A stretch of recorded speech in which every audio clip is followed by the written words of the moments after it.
Welcome to Soft Hour Library. Tonight's story begins now. Close your eyes and rest. Do you think I haven't gone over that again and again in my own mind? It was just 9:30 when I went out to meet him. Major Blunt was walking up and down the terrace, so I had to go round through the bushes to avoid him. It must have been about 27 minutes to 10 when I reached the summer house. Ralph was waiting for me.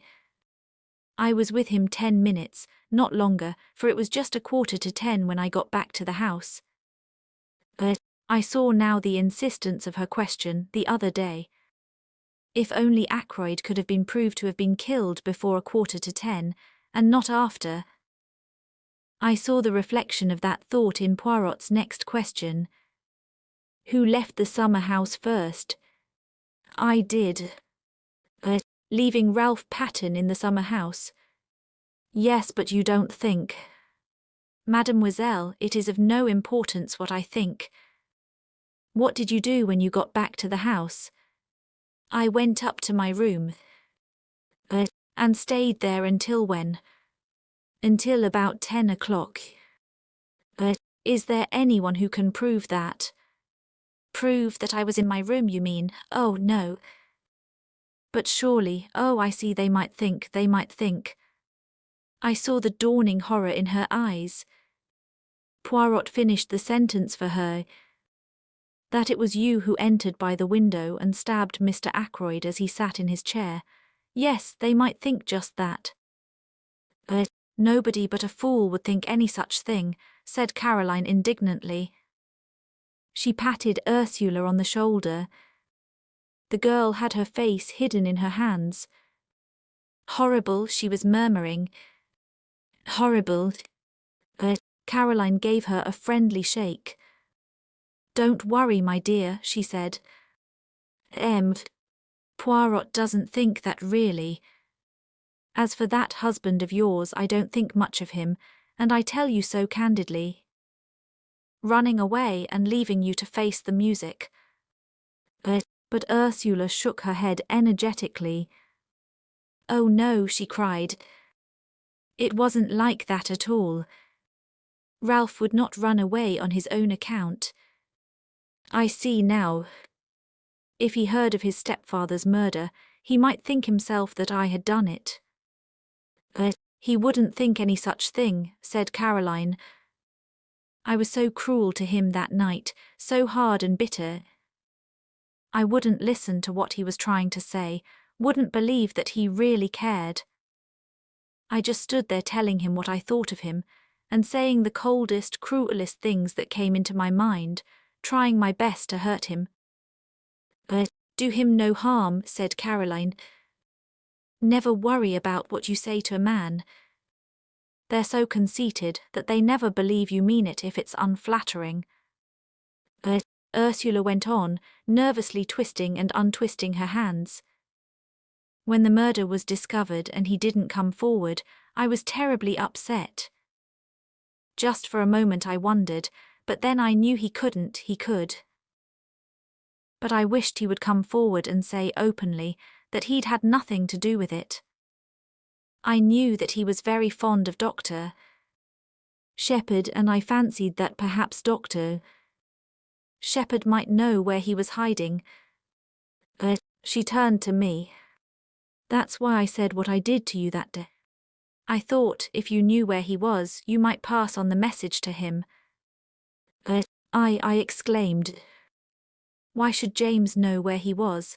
Demanded Caroline sharply. It was very unlikely, I know, admitted Ursula, but Ralph had often spoken of Dr. Shepherd, and I knew that he would be likely to consider him as his best friend in King's Abbot. My dear child, I said, I have not the least idea where Ralph Patten is at the present moment. That is true enough, said Poirot. But Ursula held out the newspaper, cutting in a puzzled fashion. Ah, that, said Poirot, slightly embarrassed. A bagatelle, mademoiselle. A rien du tout. Not for a moment do I believe that Ralph Patten has been arrested. But then, began the girl slowly. Poirot went on quickly. There is one thing I should like to know. Did Captain Pattern wear shoes or boots that night? Ursula shook her head. I can't remember. A pity, but how should you? Now, madame, he smiled at her, his head on one side, his forefinger wagging eloquently, no questions. And do not torment yourself. Be of good courage, and place your faith in Hercule Poirot. Chapter 23. Poirot's Little Reunion. And now, said Caroline, rising, that child is coming upstairs to lie down. Don't you worry, my dear. Poirot will do everything he can for you, be sure of that. I ought to go back to Fernley, said Ursula uncertainly.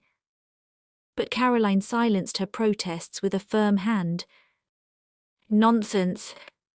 You're in my hands for the time being. You'll stay here for the present anyway, A.M. Poirot. It will be the best plan, agreed the little Belgian. This evening I shall want Mademoiselle, I beg her pardon, madame, to attend my little reunion. 9 o'clock at my house. It is most necessary that she should be there. Caroline nodded and went with Ursula out of the room. The door shut behind them. Poirot dropped down into a chair again. So far, so good, he said. Things are straightening themselves out.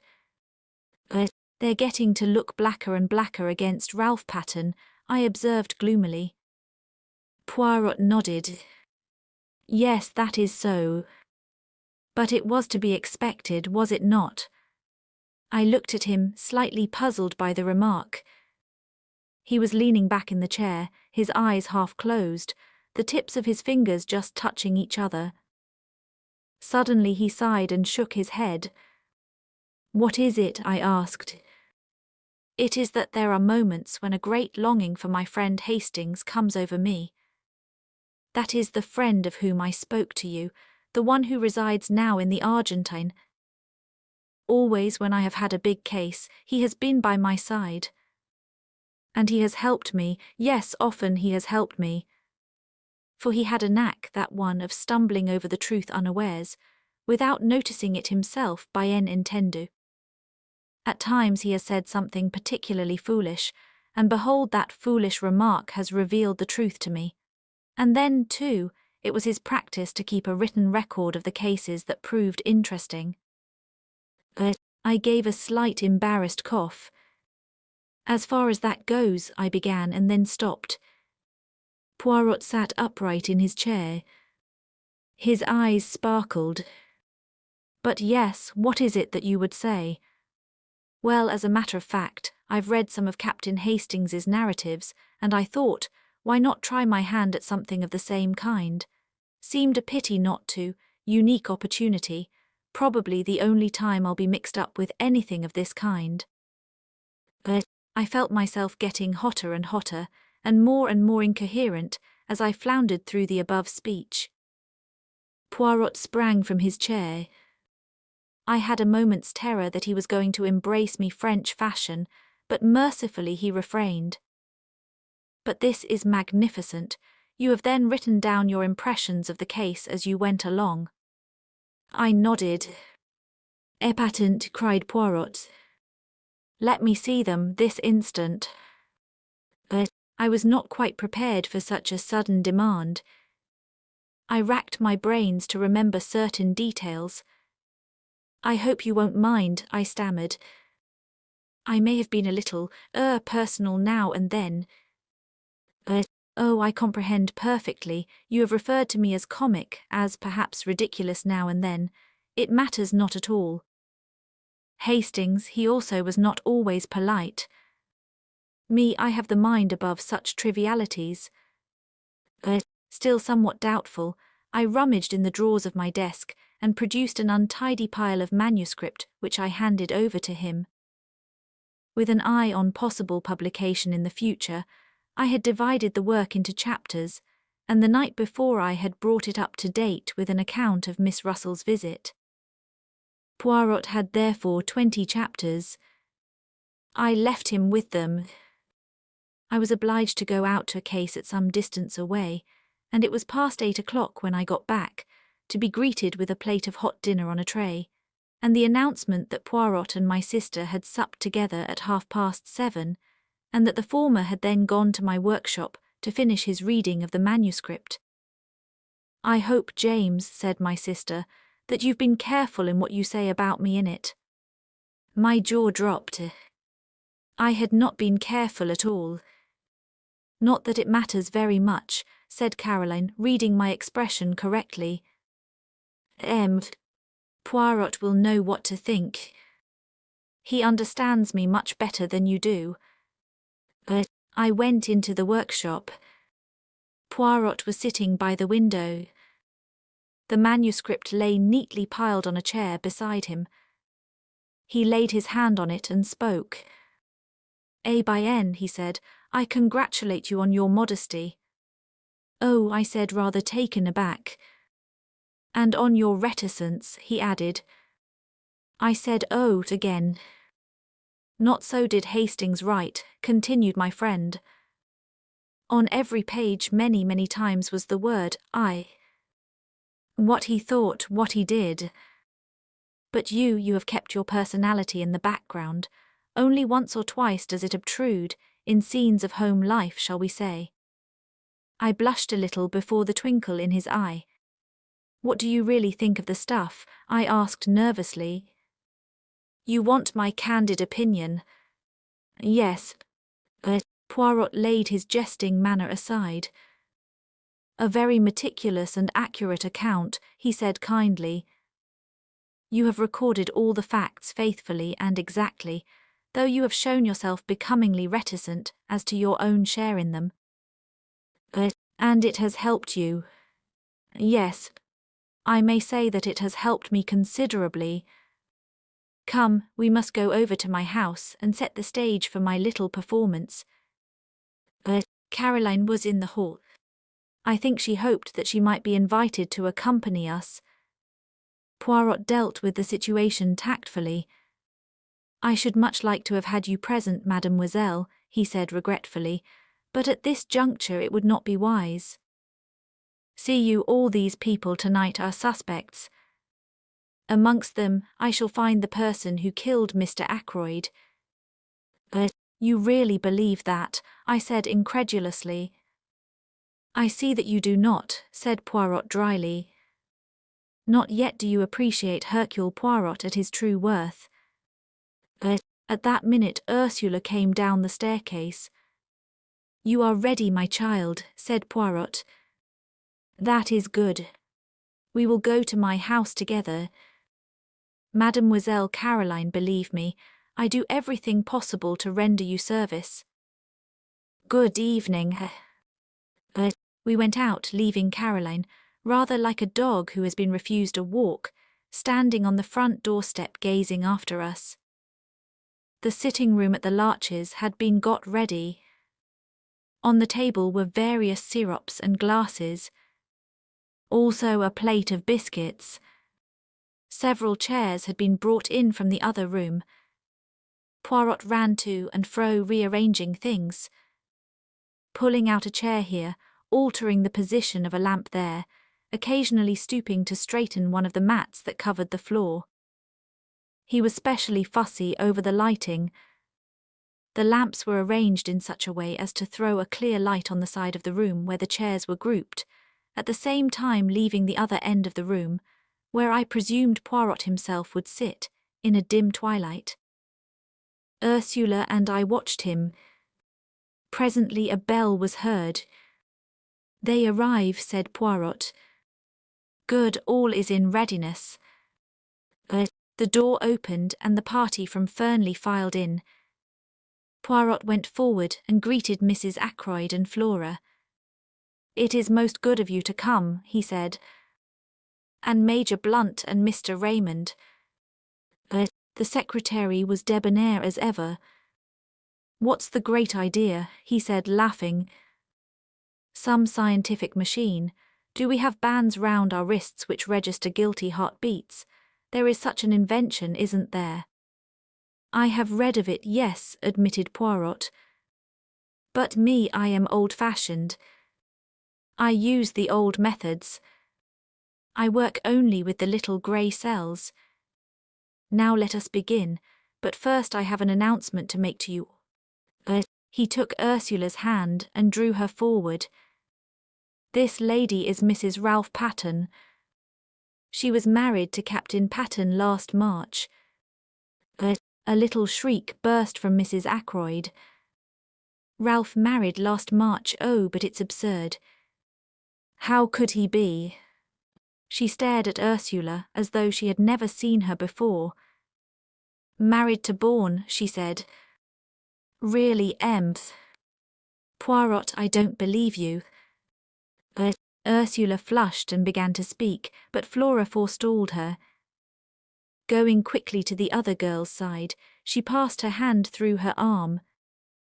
You must not mind our being surprised, she said. You see, we had no idea of such a thing. You and Ralph have kept your secret very well. I am very glad about it. You are very kind, Miss Ackroyd, said Ursula in a low voice, and you have every right to be exceedingly angry. Ralph behaved very badly, especially to you. You needn't worry about that, said Flora, giving her arm a consoling little pat. Ralph was in a corner and took the only way out. I should probably have done the same in his place. I do think he might have trusted me with the secret, though. I wouldn't have let him down. Poirot rapped gently on a table and cleared his throat significantly. The board meeting is going to begin, said Flora. Poirot hints that we mustn't talk. But just tell me one thing. Where is Ralph? You must know if anyone does. But I don't, cried Ursula almost in a wail. That's just it, I do. Isn't he detained at Liverpool? Asked Raymond. It said so in the paper. He is not at Liverpool, said Poirot shortly. In fact, I remarked, no one knows where he is. Excepting Hercule Poirot, said Raymond. Poirot replied seriously to the other's banter. Me, I know everything. Remember that. Geoffrey Raymond lifted his eyebrows. Everything, he whistled. Hugh, that's a tall order. Do you mean to say you can really guess where Ralph Pattern is hiding? I asked incredulously. You call it guessing. I call it knowing, my friend. In Cranchester, I hazarded. No, replied Poirot gravely, not in Cranchester. He said no more, but at a gesture from him the assembled party took their seats. As they did so, the door opened once more and two other people came in and sat down near the door.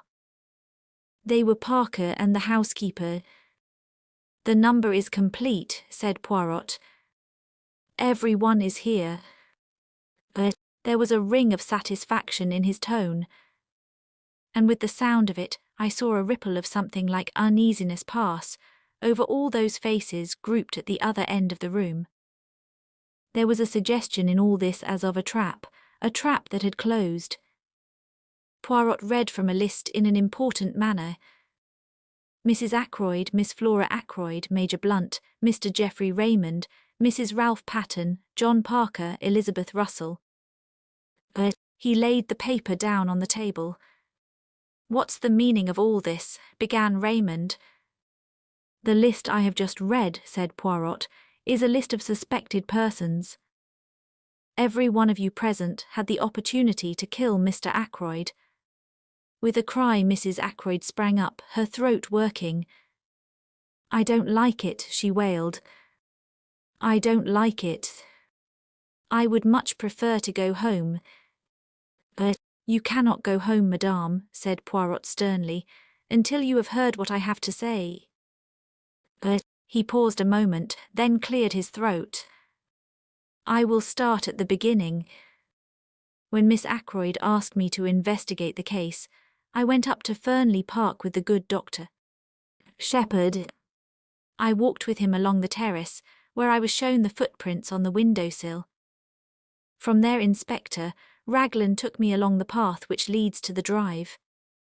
My eye was caught by a little summer house, and I searched it thoroughly. I found two things, a scrap of starched cambric and an empty goose quill. The scrap of cambric immediately suggested to me a maid's apron. When Inspector Raglan showed me his list of the people in the house, I noticed at once that one of the maids, Ursula Bourne, the parlour maid, had no real alibi. According to her own story, she was in her bedroom from 9:30 until 10. But supposing that instead she was in the summer house, if so, she must have gone there to meet someone. Now we know from Dr. Shepherd that someone from outside did come to the house that night, the stranger whom he met just by the gate. At a first glance it would seem that our problem was solved, and that the stranger went to the summer house to meet Ursula Bourne. It was fairly certain that he did go to the summer house because of the goose quill. That suggested at once to my mind a taker of drugs, and one who had acquired the habit on the other side of the Atlantic, where sniffing snow is more common than in this country. The man whom Dr. Shepherd met had an American accent, which fitted in with that supposition. But I was held up by one point. The times did not fit. Ursula Bourne could certainly not have gone to the summer house before 9:30, whereas the man must have got there by a few minutes past 9. I could, of course, assume that he waited there for half an hour. The only alternative supposition was that there had been two separate meetings in the summer house that night. As soon as I went into that alternative, I found several significant facts. I discovered that Miss Russell, the housekeeper, had visited Dr. Shepherd that morning and had displayed a good deal of interest in cures for victims of the drug habit. Taking that in conjunction with the goose quill, I assumed that the man in question came to Fernley to meet the housekeeper, and not Ursula Bourne. Who then did Ursula Bourne come to the rendezvous to meet? I was not long in doubt. First I found a ring, a wedding ring with from R. and a date inside it. Then I learnt that Ralph Patten had been seen coming up the path which led to the summer house at 25 minutes past 9, and I also heard of a certain conversation which had taken place in the wood near the village that very afternoon, a conversation between Ralph Patten and some unknown girl. So I had my facts succeeding each other in a neat and orderly manner. A secret marriage, an engagement announced on the day of the tragedy, the stormy interview in the wood, and the meeting arranged for the summer house that night.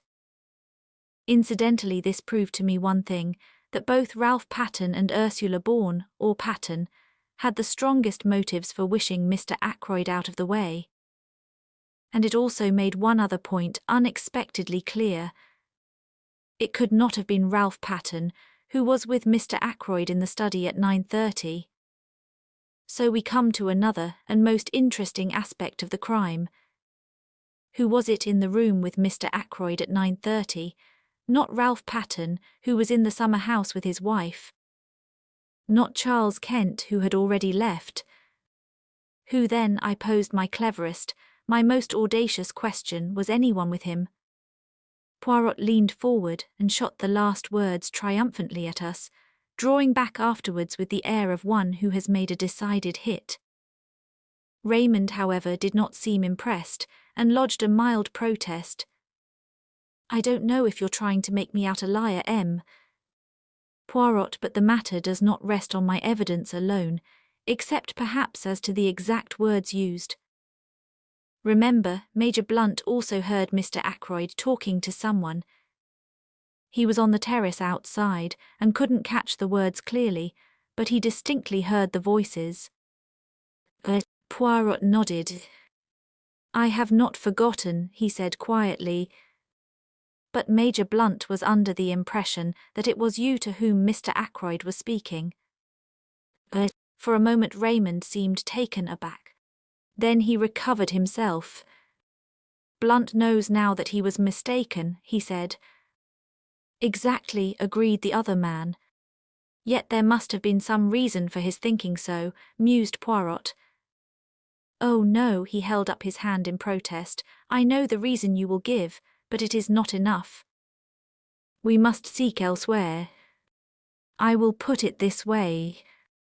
From the beginning of the case I have been struck by one thing, the nature of those words which Mr. Raymond overheard. It has been amazing to me that no one has commented on them, has seen anything odd about them." He paused a minute and then quoted softly, "The calls on my purse have been so frequent of late that I fear it is impossible for me to accede to your request. Does nothing strike you as odd about that?" "I don't think so," said Raymond. "He has frequently dictated letters to me, using almost exactly those same words." "Exactly," cried Poirot. "That is what I seek to arrive at. Would any man use such a phrase in talking to another? Impossible that that should be part of a real conversation. Now, if he had been dictating a letter—" "You mean he was reading a letter aloud," said Raymond slowly. "Even so, he must have been reading to someone." "But why? We have no evidence that there was anyone else in the room. No other voice but Mr. Ackroyd's was heard, remember. Surely a man wouldn't read letters of that type aloud to himself, not unless he was, well, going balmy." "You have all forgotten one thing," said Poirot softly, "the stranger who called at the house the preceding Wednesday." They all stared at him. "But yes," said Poirot, nodding encouragingly, "on Wednesday. The young man was not of himself important, but the firm he represented interested me very much." "The dictaphone company," gasped Raymond. "I see it now. A dictaphone. That's what you think." Poirot nodded. "Mr. Ackroyd had promised to invest in a dictaphone, you remember. I had the curiosity to inquire of the company in question. Their reply is that Mr. Ackroyd did purchase a dictaphone from their representative. Why he concealed the matter from you, I do not know." "He must have meant to surprise me with it," murmured Raymond. "He had quite a childish love of surprising people. Meant to keep it up his sleeve for a day or so. Probably was playing with it like a new toy." "Yes, it fits in. You're quite right, no one would use quite those words in casual conversation." It explains, too," said Poirot, "why Major Blunt thought it was you who were in the study. Such scraps as came to him were fragments of dictation, and so his subconscious mind deduced that you were with him. His conscious mind was occupied with something quite different, the white figure he had caught a glimpse of. He fancied it was Miss Ackroyd. Really, of course, it was Ursula Bourne's white apron he saw as she was stealing down to the summer house." Raymond had recovered from his first surprise. "All the same," he remarked, "this discovery of yours, brilliant though it is, I'm quite sure I should never have thought of it, leaves the essential position unchanged. Mr. Ackroyd was alive at 9:30, since he was speaking into the dictaphone. It seems clear that the man Charles Kent was really off the premises by then. As to Ralph Patten—" He hesitated, glancing at Ursula. Her colour flared up, but she answered steadily enough. "Ralph and I parted just before 9:45. He never went near the house, I am sure of that. He had no intention of doing so. The last thing on earth he wanted was to face his stepfather. He would have funked it badly." It isn't that I doubt your story for a moment," explained Raymond. "I've always been quite sure Captain Patten was innocent. But one has to think of a court of law, and the questions that would be asked. He is in a most unfortunate position, but if he were to come forward. Poirot interrupted. That is your advice, yes, that he should come forward. Certainly. If you know where he is. I perceive that you do not believe that I do know. And yet I have told you just now that I know everything. The truth of the telephone call, of the footprints on the windowsill, of the hiding place of Ralph Patten. Where is he? Said Blunt sharply. Not very far away, said Poirot, smiling. In Cranchester, I asked. Poirot turned towards me. Always you ask me that. The idea of Cranchester it is with you an idea fix. No, he is not in Cranchester. He is there. He pointed a dramatic forefinger. Everyone's head turned. Ralph Patten was standing in the doorway. Chapter 24. Ralph Patten's story. It was a very uncomfortable minute for me. I hardly took in what happened next, but there were exclamations and cries of surprise. When I was sufficiently master of myself to be able to realize what was going on, Ralph Patten was standing by his wife, her hand in his, and he was smiling across the room at me. Poirot, too, was smiling, and at the same time shaking an eloquent finger at me. Have I not told you at least 36 times that it is useless to conceal things from Hercule Poirot? He demanded. That in such a case he finds out. He turned to the others. One day, you remember, we held a little séance about a table, just the 6 of us. I accused the other 5 persons present of concealing something from me. 4 of them gave up their secret. Dr. Shepherd did not give up his. But all along I have had my suspicions. Dr. Shepherd went to the 3 Boars that night hoping to find Ralph. He did not find him there, but supposing I said to myself that he met him in the street on his way home, Dr. Shepherd was a friend of Captain Patten, S., and he had come straight from the scene of the crime. He must know that things looked very black against him. Perhaps he knew more than the general public did. I did, I said ruefully. I suppose I might as well make a clean breast of things now. I went to see Ralph that afternoon. At first he refused to take me into his confidence, but later he told me about his marriage and the hole he was in. As soon as the murder was discovered, I realized that once the facts were known, suspicion could not fail to attach to Ralph, or if not to him, to the girl he loved. That night I put the facts plainly before him. The thought of having possibly to give evidence which might incriminate his wife made him resolve at all costs to. I hesitated, and Ralph filled up the gap. To do a bunk, he said graphically. You see, Ursula left me to go back to the house. I thought it possible that she might have attempted to have another interview with my stepfather. He had already been very rude to her that afternoon.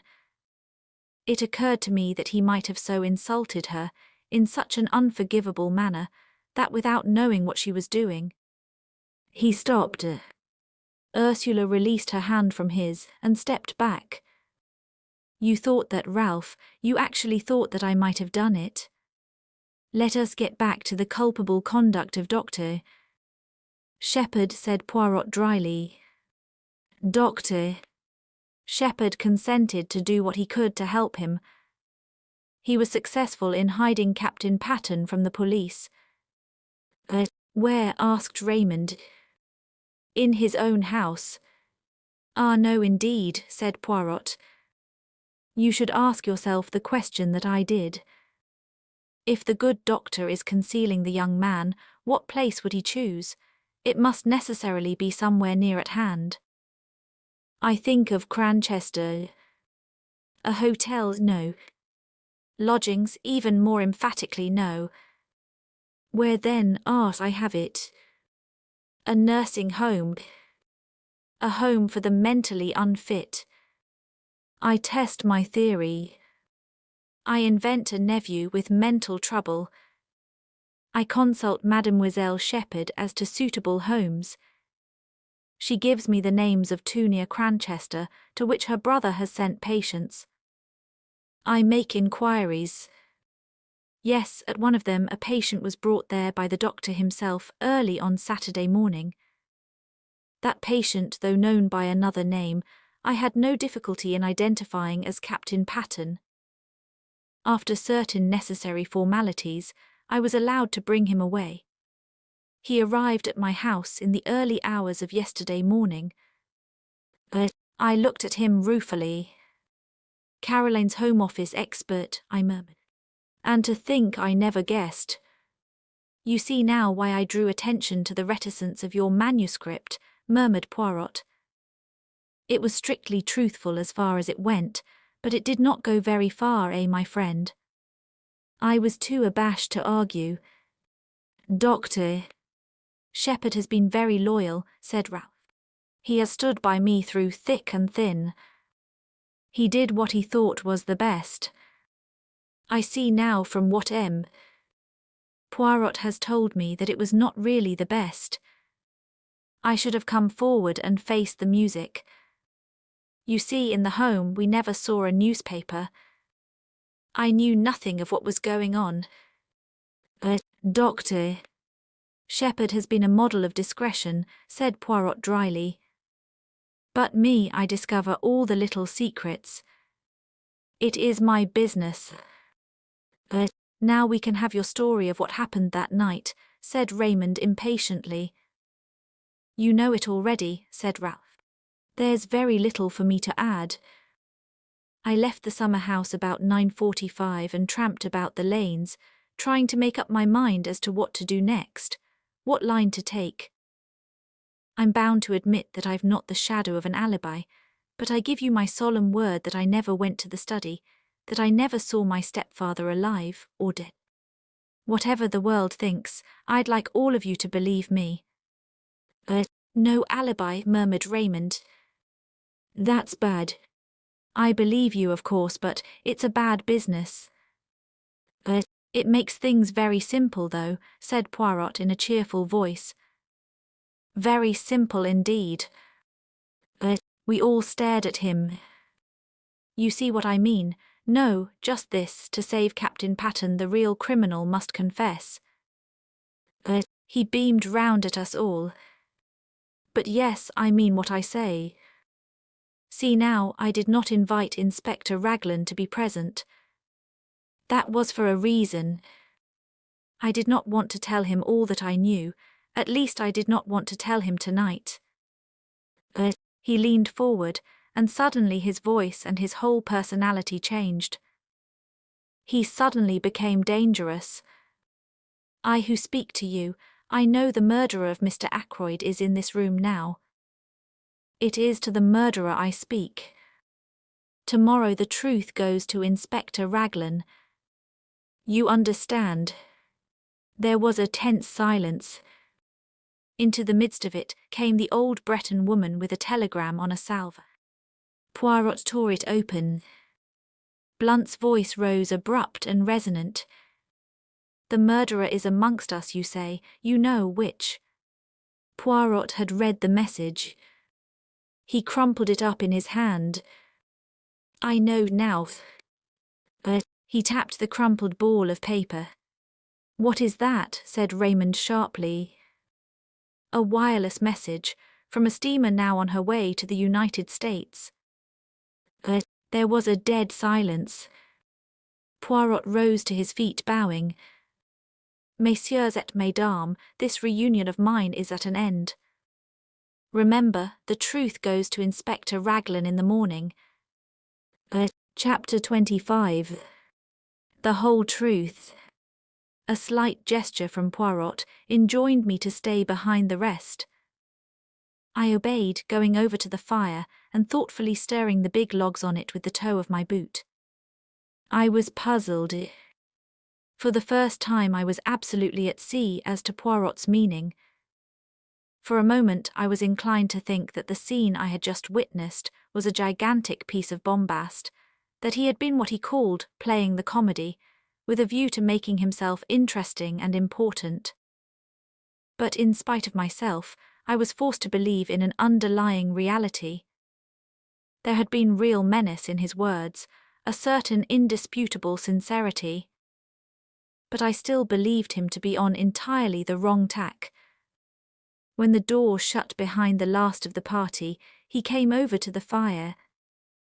"Well, my friend," he said quietly, "and what do you think of it all?" "I don't know what to think," I said frankly.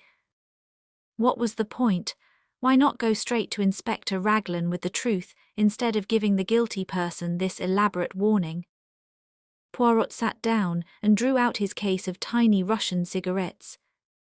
He smoked for a minute or two in silence. Then, "Use your little grey cells," he said. "There is always a reason behind my actions." I hesitated for a moment, and then I said slowly, "The first one that occurs to me is that you yourself do not know who the guilty person is, but that you are sure that he is to be found amongst the people here tonight. Therefore your words were intended to force a confession from the unknown murderer." Poirot nodded approvingly. "A clever idea, but not the truth. I thought perhaps that by making him believe you knew, you might force him out into the open, not necessarily by confession. He might try to silence you as he formerly silenced Mr. Ackroyd, before you could act tomorrow morning. A trap with myself as the bait. Merci, mon ami, but I am not sufficiently heroic for that." "Then I fail to understand you. Surely you are running the risk of letting the murderer escape, by thus putting him on his guard." Poirot shook his head. "He cannot escape," he said gravely. "There is only one way out, and that way does not lead to freedom." "You really believe that one of those people here tonight committed the murder?" I asked incredulously. "Yes, my friend." "Which one?" There was a silence for some minutes. Then Poirot tossed the stump of his cigarette into the grate and began to speak in a quiet, reflective tone. "I will take you the way that I have travelled myself. Step by step you shall accompany me, and see for yourself that all the facts point indisputably to one person. Now, to begin with, there were two facts and one little discrepancy in time which especially attracted my attention. The first fact was the telephone call. If Ralph Patten were indeed the murderer, the telephone call became meaningless and absurd. Therefore, I said to myself, Ralph Patten is not the murderer. I satisfied myself that the call could not have been sent by anyone in the house, yet I was convinced that it was amongst those present on the fatal evening that I had to look for my criminal. Therefore, I concluded that the telephone call must have been sent by an accomplice.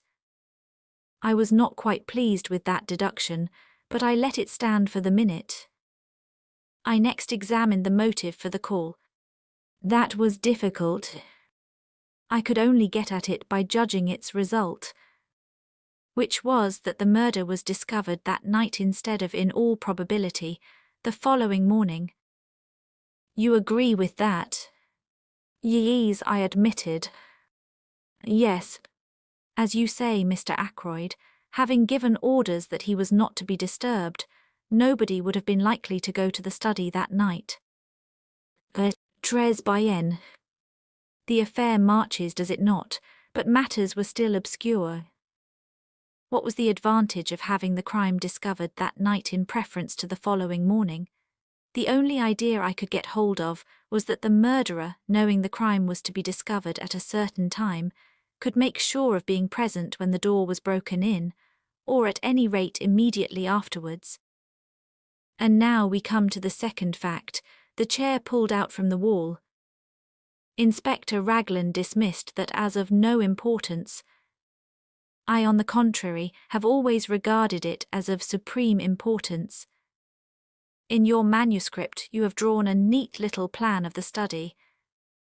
If you had it with you this minute, you would see that, the chair being drawn out in the position indicated by Parker, it would stand in a direct line between the door and the window. The window, I said quickly. You too have my first idea. I imagined that the chair was drawn out so that something connected with the window should not be seen by anyone entering through the door. But I soon abandoned that supposition, for though the chair was a grandfather with a high back, it obscured very little of the window, only the part between the sash and the ground. No, mon ami, but remember that just in front of the window there stood a table with books and magazines upon it.